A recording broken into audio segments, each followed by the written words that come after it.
CM Dhami ने देश के पहले सीडीएस की प्रतिमा का किया अनावरण। सीडीएस के नाम पर होगी बड़ी परियोजना।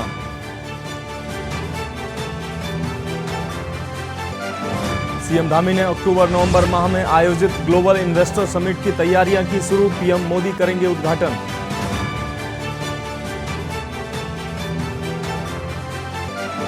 उत्तराखंड में पिछले 24 घंटे में 108 नए मरीज सामने आए। कोरोना से सबसे प्रभावित जिला देहरादून रहा।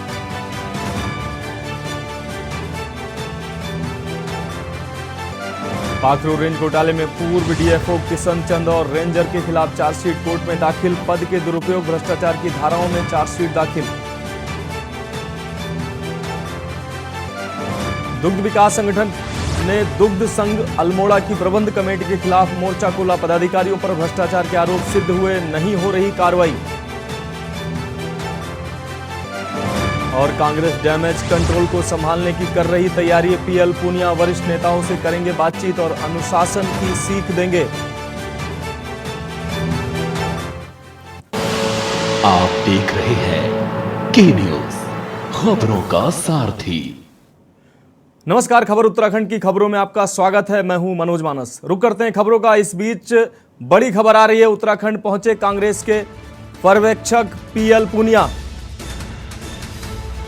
तो इस वक्त की बड़ी और अहम खबर आपको दिखा रहे हैं। उत्तराखंड कांग्रेस प्रभारी देवेंद्र यादव ने किया पीएल पूनिया का स्वागत। जौलीग्रांट एयरपोर्ट पर हुआ भव्य स्वागत। प्रदेश कांग्रेस अध्यक्ष करण माहरा रहे साथ में मौजूद। जिलाध्यक्ष मोहित उनियाल ने किया भव्य स्वागत। तो इस वक्त की बड़ी और अहम खबर आपको दिखा रहे हैं। कांग्रेस में फैले असंतोष को कांग्रेस नेता कराएंगे शांत। लोकसभा चुनाव और निकाय चुनाव को लेकर रणनीति पर भी चर्चा होगी। उत्तराखंड पहुंचे कांग्रेस के पर्यवेक्षक पीएल पूनिया। इस वक्त की बड़ी और अहम खबर आपको उत्तराखंड की दिखा रहे हैं। उत्तराखंड पहुंचे कांग्रेस के पर्यवेक्षक पीएल पूनिया। जिस तरीके से कांग्रेस कई गुटों में बढ़ती नजर आ रही है, प्रदेश प्रभारी देवेंद्र यादव ने पीएल पूनिया का किया स्वागत। आपको बता दें, जौलीग्रांट एयरपोर्ट पर हुआ पीएल पूनिया का भव्य स्वागत। कांग्रेस प्रदेश अध्यक्ष करण माहरा भी साथ में मौजूद रहे। तो प्रदेश कांग्रेस इकाई में गुटबाजी को लेकर तमाम चर्चाएं जिस तरीके से गर्म हैं, उसको लेकर पीएल पूनिया डैमेज कंट्रोल के लिए पहुंचे हैं।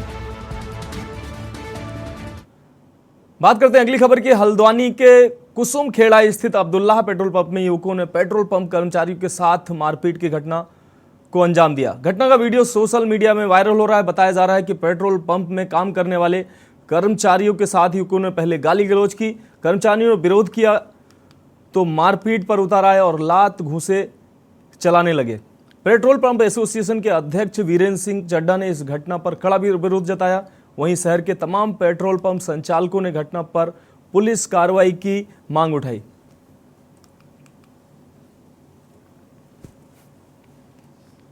सर, हम अब्दुल्ला पेट्रोल पंप में काम करते हैं और मॉर्निंग में सुबह 9:30 बजे करीब आए वो बोलने लगे तेल कर दो। हमने कहा ठीक है। ढक्कन बोले लॉक खोल दो। मैंने कहा थोड़ा सा आगे ले लो, लॉक खोल दो। कह रहे हैं हमारा काम नहीं है, ये नहीं है, तुम्हारा काम है, ये क्या कहते हैं, भरना है तो भरो, नहीं भरना तो जाओ। स्कूटी आगे लगा दी, फिर गाली बकने लग गए। अभी बताता हूँ तेरे को, ऐसा बोले। फिर सर थोड़ी 10-15 मिनट गाड़ी थोड़े साइड में लगाई और फिर उनके सर गाड़ियों से फिर लड़के आने लग गए थे। कभी काली गाड़ी आ रही थी, कभी स्कूटी आ रही थी। करीब 10-15 लड़के आए इकट्ठे ही। और फिर उसके बाद आने के बाद वो सीधे मारने लग गए हमको। कि उसमें आगे आए थे तो उन्होंने भुवेश से कहा कि तेल डाल दो। तो भीड़ लगी पड़ी थी तो उन्होंने कहा कि ढक्कन खोलो खुद। भुवेश ने कहा थोड़ा आगे करके देख लो, उसके बाद मैं अभी डालता हूँ, फ्री होता हूँ तो करूँगा। चोटें आई हैं आपको? मेरे चोटें यहाँ आई है, गुम चोटें आई हैं। मेरे तो मुंह पे ज़्यादा मारा उन्होंने। कम से कम 10-15 दिखाई दे रहे थे। अब पता नहीं, उस टाइम तो दिखाई भी नहीं दे रहा था हमें कि कौन क्या है। भुवेश से हुई उलझन, फिर मैं बीच में आ गया तो मुझे भी मारने लगे। बात अगली खबर की। रुद्रपुर की कोतवाली पुलिस और एसओजी की टीम ने सामिया बिल्डर्स के डायरेक्टर को धोखाधड़ी के आरोप में गिरफ्तार किया है। एसएसपी मंजुनाथ टीसी ने बताया कि सामिया के मालिक जमील खां फरार है, उनके खिलाफ लुक आउट नोटिस जारी किया जाएगा। एसएसपी ने बताया कि बिल्डर्स ने एक प्लाट की कई रजिस्ट्री कर रखी है और आमतौर पर जब कोई पीड़ित बिल्डर्स की शिकायत पर पुलिस से करता है तो बिल्डर्स डरा धमकाकर उसे दूसरा प्लाट देने का वादा करके मामले को ठंडे बस्ते में डलवा देता है। उन्होंने बताया कि सीओ से जांच कराई गई तो पता चला कि अनेक लोग परेशान हैं। उन्होंने बताया कि कोतवाल विक्रम सिंह राठौर व उप निरीक्षक अर्जुन सिंह गोस्वामी व एसओजी की टीम गठित की गई है और डायरेक्टर सगीर खां को गिरफ्तार कर लिया है। अभी मालिक जमील खां फरार है, जिसकी शीघ्र गिरफ्तारी होगी। यदि वह विदेश में भी होगा तो वहां से भी लाया जाएगा। लुकआउट नोटिस भी जारी किया जाएगा। उन्होंने मिडिल क्लास लोगों के साथ धोखाबाजी करने वालों की संपत्ति कुर्क करने की भी बात की। माननीय डीजीपी महोदय और आईजी महोदय का भी निर्देश रहता है कि अपराध मुक्त उत्तराखंड बनाने की दिशा में काम करिए। इसमें एक बहुत बड़ी चीज होती है कि अपराध मुक्त, जब भी इनको शिकायत होता था तो वो दूसरी रजिस्ट्री करा देते थे, ये नहीं दूंगा दूसरा दूंगा, दूसरे के बाद तीसरे भी करा देते थे। इस प्रकार फ्लैट के बदले में प्लॉट की भी झूठी रजिस्ट्री करा दिया, कभी पोजीशन नहीं देते थे। विगत कई सालों से ये ऐसा परेशान थे लोग, लेकिन जब से मैं आया हूँ पिछले 6 महीने से 4-5 परिवार आते थे मेरे पास। एक ही बड़ा परिवार का 4-5 लोग थे जो मेरे पास आते थे।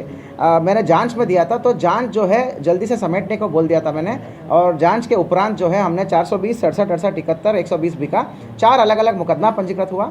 और जैसे ही मुकदमा पंजीकृत हुआ, जो इसका मालिक और संचालक है फरार होने की बिल्कुल कोशिश करा था।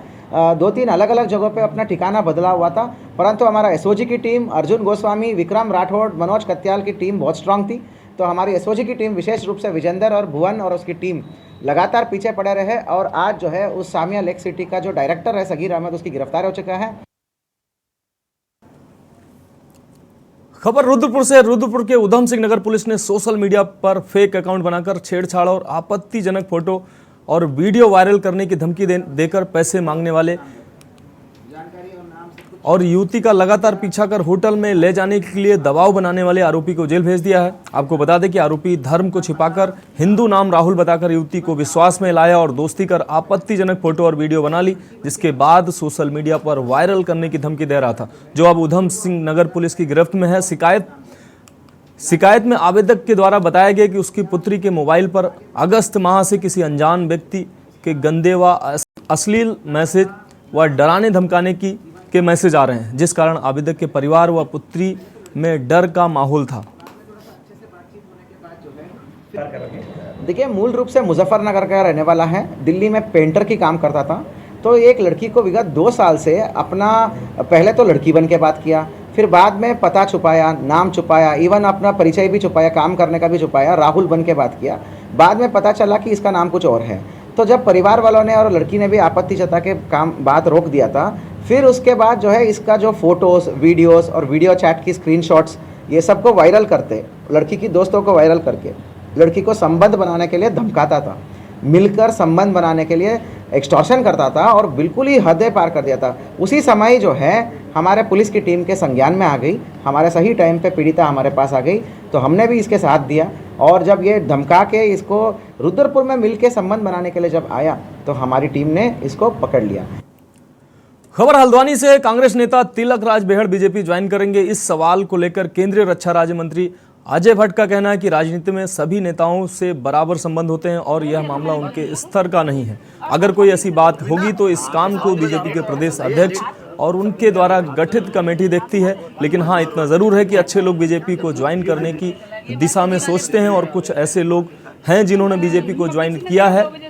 उन्होंने कहा कि बीजेपी ने कभी किसी के लिए दरवाजे बंद नहीं किए, लेकिन इतना जरूर है कि पार्टी में कोई आया या गया वह सामान्य राजनीति के मापदंडों पर खरा उतरना चाहिए। 2024 में लोकसभा चुनाव में टिकट की स्थिति क्या होगी, इस पर केंद्रीय रक्षा राज्य मंत्री अजय भट्ट ने कहा कि वह भाजपा के अंदर एक कार्यकर्ता के रूप में काम कर रहे हैं, लिहाजा पार्टी जिसको टिकट देगी सभी कार्यकर्ताओं को उसके हिसाब से काम करना होगा। देखिए, बेहड़ हमारे व्यक्तिगत मित्र भी हैं पहले से ही। पार्टियों में कौन आ रहा कौन जा रहा ये तो मेरा काम भी नहीं है, ये हमारे प्रदेश अध्यक्ष जी देख रहे हैं और जो एक कमेटी बनाई है वो देख रही है। लेकिन भले लोग जो हैं, अच्छे लोग जो हैं, अधिकांश लोग आज भारतीय जनता पार्टी की तरफ आना चाह रहे हैं। केंद्र में भी आप देखिए कई लोग तो राज्यपाल बने, कई लोग केंद्रीय मंत्रिमंडल में भी आए, कई लोग आज अच्छे पदों पर भी हैं। तो इस समय भारतीय जनता पार्टी वास्तव में सही माने में जो राजनीतिक पार्टी होनी चाहिए, जाति, धर्म, वर्ग, क्षेत्र, पंथ से ऊपर काम करने वाली, वो काम आज मोदी जी के नेतृत्व में, नड्डा जी के नेतृत्व में हो रहा है। खबर सितारगंज से, जहां पवन सनातनी के नाम से फेक फेसबुक आईडी फिर चर्चा में है।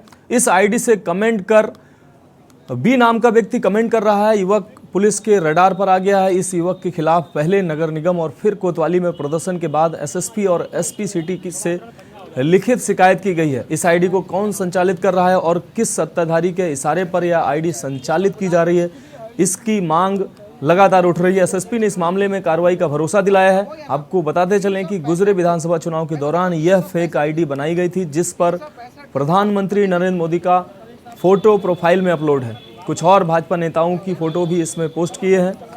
मेयर सतपाल सिंह के खिलाफ भी कई कमेंट्स है। इससे माना जा रहा है कि मेयर के राजनीतिक विरोधी कहीं ना कहीं इस आईडी के पीछे हैं।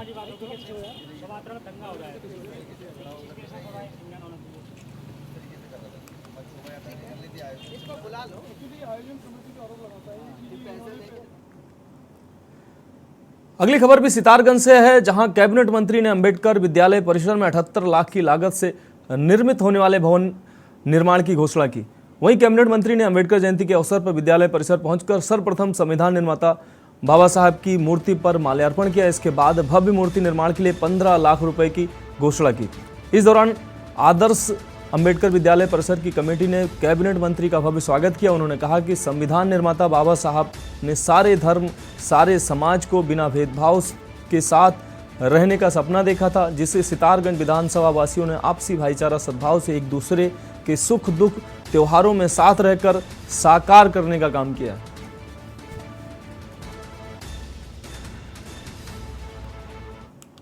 उत्तराखंड वासियों को बाबा भीमराव अम्बेडकर जी बहुत बहुत शुभकामनाएं देता हूँ।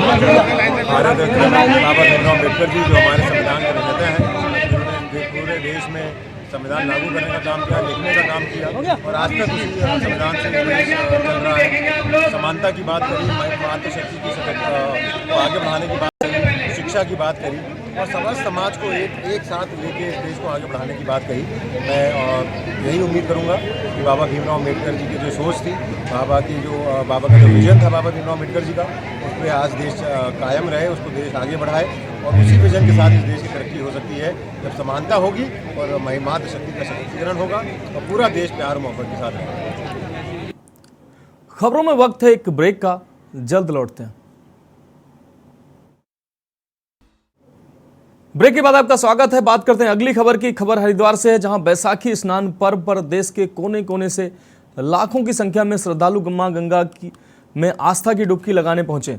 वहीं कोरोना के खतरे को देखते हुए हरिद्वार जिला प्रशासन भी सतर्क नजर आ रहा है। आपको बता दें कि पुलिस प्रशासन द्वारा पूरे मेला क्षेत्र को 15 सुपर जोन और 39 सेक्टर में विभाजित किया गया है। साथ ही 900 के करीब पुलिस के जवान और 8 कंपनी पीएससी भी तैनात की गई है। कोरोना के खतरे को देखते हुए जिला प्रशासन द्वारा गाइडलाइन भी जारी की गई है।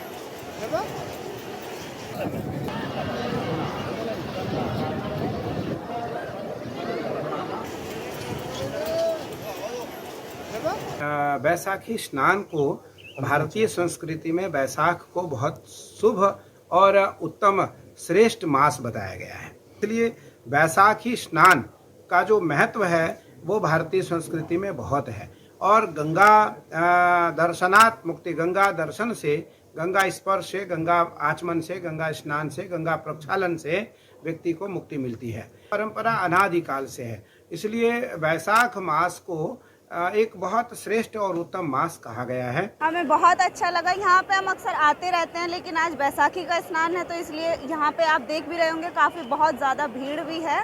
तो इसी के चलते कि बैसाखी के स्नान पे यहाँ बढ़िया उससे बहुत ज़्यादा फल मिलता है, तो हमें भी स्नान करके बहुत अच्छा लगा। जिसका आज मुझे मौका मिला बैसाखी पे नहाने के लिए, स्नान करने के लिए, बहुत सुख शांति मिली। यहाँ हमारी ड्यूटी भी रहती थी कावड़ में, कुंभ में, हमेशा यहाँ आते रहते थे। आज अलग ही नज़ारा है यहाँ का। अलग ही आनंद है यहाँ का। बहुत अच्छा लगा, बहुत सुख शांति है। बात अगली खबर की। केंद्रीय वाणिज्य मंत्री पीयूष गोयल 16 अप्रैल को सीमांत जिले पिथौरागढ़ के गूंजी गांव में रात्रि प्रवास करेंगे। इस दौरान केंद्र सरकार की संचालित विकास की योजनाओं की जानकारी और स्थानीय लोगों की समस्याओं को लेकर चर्चा करेंगे। बीजेपी प्रदेश प्रवक्ता सुरेश जोशी ने केंद्रीय मंत्री के आगमन की कार्यक्रम की जानकारी दी। उन्होंने कहा कि प्रधानमंत्री नरेंद्र मोदी का उत्तराखंड के प्रति विशेष लगाव है, जिसके चलते केंद्रीय मंत्री विकास परियोजनाओं की प्रगति देखने के लिए लगातार प्रदेश का दौरा कर रहे हैं। सुरेश जोशी ने पीएम मोदी का आभार व्यक्त करते हुए कहा कि उन्होंने कैलाश मानसरोवर यात्रा मार्ग को सुगम बनाने के अपने वादे को पूरा किया।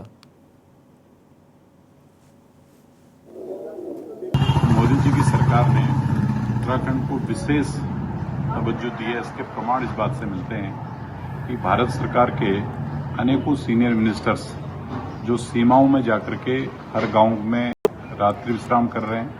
इसी श्रेणी में 16 तारीख को भारत सरकार के सीनियर मिनिस्टर पीयूष गोयल जी का गुंजी में भ्रमण है, यानी तिब्बत के लास्ट बॉर्डर पर, और वो रात्रि विश्राम करेंगे, वहां लोगों से मिलेंगे। बात अगली खबर की। प्राइवेट स्कूलों की बढ़ती मनमानी के खिलाफ उत्तराखंड क्रांति दल ने सरकार से कार्रवाई की मांग की है। इक्विटी ने अभिभावकों से मनमानी करने वाले स्कूलों के खिलाफ कार्रवाई के लिए शिक्षा विभाग को 72 घंटे का अल्टीमेटम दे दिया है। यूकेडी के नेताओं ने शिक्षा विभाग के सामने 10 सूत्रीय मांगों पर कार्रवाई करने की मांग की है। नेताओं ने कार्रवाई नहीं होने पर आंदोलन की भी चेतावनी दी है। शिक्षा महानिदेशालय कार्यालय पहुंचकर निजी स्कूलों की मनमानी के खिलाफ यूकेडी नेताओं ने नारेबाजी की। केंद्रीय मीडिया प्रभारी शिव प्रसाद सेमवाल ने कहा कि नए शिक्षा सत्र की शुरुआत होते ही निजी स्कूल बच्चों के अभिभावकों को लूटने का काम कर रहे हैं। उन्होंने आरोप लगाया कि प्रवेश यूनिफॉर्म किताबों के नाम पर अभिभावकों से मनमाना शुल्क वसूला जा रहा है। शिक्षा विभाग को एक चेतावनी दी है, एक ज्ञापन दिया है कि आप तत्काल एक तो फीस से लेके ड्रेस से लेके किताबों से लेकर के पूरे एजुकेशन को लेकर के एक रेगुलेटरी कमेटी बनाइए, जिसका उन्होंने आश्वासन दिया है कि वो बड़ी जल्दी एक रेगुलेशन कमेटी बना करके इसको फाइनल करके एक्टिव कर देंगे। दूसरा, हमने इनको कहा है कि जो भी स्कूलों की मनमानी है, चाहे फीस न देने के कारण बच्चों को मेंटली हैरेस करने वाली बात हो, चाहे हर साल सिलेबस बदल देने की लिए बात हो, हमने तमाम चीज़ों को कहा है कि कोई भी बोर्ड हो वो राज्य का विषय है शिक्षा, इसलिए राज्य सरकार को इन सारे किसी भी बोर्ड से पढ़े, लेकिन इस तरीके की मनमानी और शिक्षा के नाम पे लूट खसोट बंद होनी चाहिए। इसके लिए आज हमने ज्ञापन दिया है। अगर इस पर जल्दी कार्रवाई नहीं होती तो फिर हम लोग एक बड़ा आंदोलन इसको लेकर के निर्णायक जन से। खबर लक्सर से है। लक्सर में ट्रेनों के स्टॉपेज की मांग को लेकर पिछले 4 दिनों से जारी अनशन को भारतीय किसान यूनियन पटेल का भी समर्थन मिलता नजर आ रहा है। भारतीय किसान यूनियन पटेल के राष्ट्रीय अध्यक्ष चौधरी कीरत सिंह अनशन को समर्थन देने अनशन स्थल पहुंचे। चौधरी कीरत सिंह ने कहा कि लक्सर एक किसान बाहुल क्षेत्र है और यहां पर ट्रेनों का स्टॉपेज नहीं होना बहुत ही दुर्भाग्यपूर्ण है। संगठन तन और मन धन से अनशनकारियों के साथ खड़ा है। व्यापार मंडल के अध्यक्ष मनोज वर्मा ने कहा कि वह पिछले 5 सालों से लक्सर में ट्रेनों की संख्या बढ़ाए जाने की लगातार मांग कर रहे हैं, लेकिन शासन प्रशासन से लेकर जनप्रतिनिधियों ने कोई सुनवाई नहीं की। मजबूरन उन्हें धरने पर बैठना पड़ा। उन्होंने मांगे पूरी नहीं होने तक अनशन करने की चेतावनी दी है।